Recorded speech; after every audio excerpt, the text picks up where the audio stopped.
मी स्कूलला रिजाइन दिला आणि फुल टाइम माय लाईफ बिझनेस करते. आणि हा बिझनेस असा आहे की आपण घरी बसून सुद्धा करू शकतो. म्हणजे एक हाऊसवाईफ बरोबर, मी पण एक लेडीज आहे. समजा लेडीजला म्हणजे असं असतं की आपण प्रत्येक गोष्टीला आपण माणसाजवळ हात फैलावा लागतो पैशासाठी, बरोबर. आपल्याजवळ म्हणजे काही आहे का की आपण असं आहे की आपण घरी बसून आपण करू शकतो आणि आपण त्याच्यामधून इन्कम घेऊ शकतो. कारण की आपण असं काही काम करू की आपल्याला कोणाजवळ हात फैलावायची गरज नाही राहणार. तर हे एक असा एवढा मोठा बिझनेस आहे की आता मी हा बिझनेस बघितला तर 2 वर्ष झाले मला बघायला. पण माझी मैत्रीण माझ्या मागे लागली होती, पण शाळेमुळे मला टाइमच भेटायचे नाही. मी तिला हे करायची, मला टाइम नाही, असं नाही तसं नाही. पण एक वेळेस ती कंपनीच्या मोठ्या प्रोग्राम मध्ये घेऊन गेली आणि तिथून माझे स्वप्न जागले की आपण पण काहीतरी करू शकतो. कारण की आपण जिथे जॉबला जातो तिथे आपला टाइम लोक घेऊन घेतात. आपण तो टाइम, आपला जो माइंड असतो तो आपण लोकांना देऊन टाकतो आणि आपण त्यांच्यानुसार काम करतो. पण परमेश्वराने आपल्याला एवढं नॉलेज दिलेलं आहे की आपण भरपूर काही कमवू शकतो.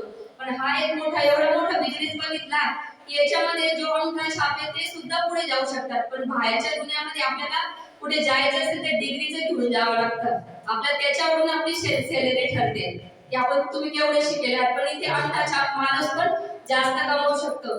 आणि मेन म्हणजे मला सांगायला एवढं हे वाटतंय की खरं म्हणजे धन्यवाद. तर मी पहिला परमेश्वराला खूप सांगते की मला हा बिझनेस भेटला.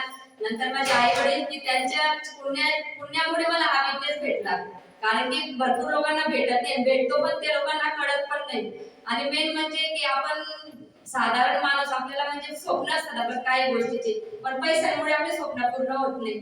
आणि मेन म्हणजे माझं असं की मी फ्लाईट मध्ये लहानपणी आपण फ्लाईट बघतो, पण ह्या बिझनेस मध्ये आल्यामुळे मी केरला टूर पण जाऊन आले.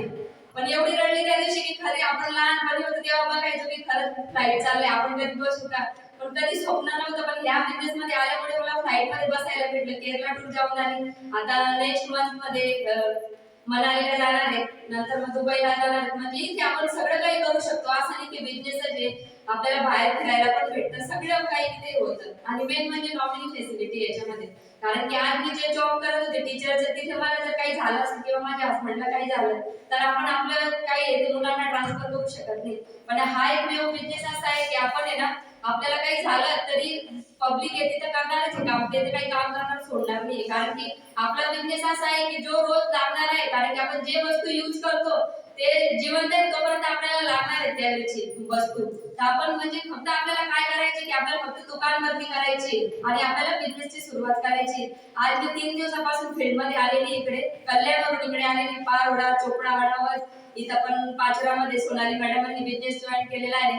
त्यांच्या थ्रू मी इकडे पण त्यांना आता कमिटमेंट केलेलं आहे की मी तुम्हाला बिझनेस मध्ये आणलेलं आहे, तर सपोर्ट करणं माझं काम आहे. भले मग मी कल्याणावरून त्यांच्यासाठी धावून आले. असं कुठलंच काम नाहीये की म्हणजे बाहेरच्या याच्यामध्ये आपण जे कमवतो आपल्याला एक ऍक्टिव्ह इन्कम घ्यावं लागतं. पण हा बिझनेस असा आहे ना की आपण मिळून करू शकतो. तर त्यामुळे सगळ्यांना एकच सांगते, या सुरुवात करा. जय हिंद, जय महाराष्ट्र.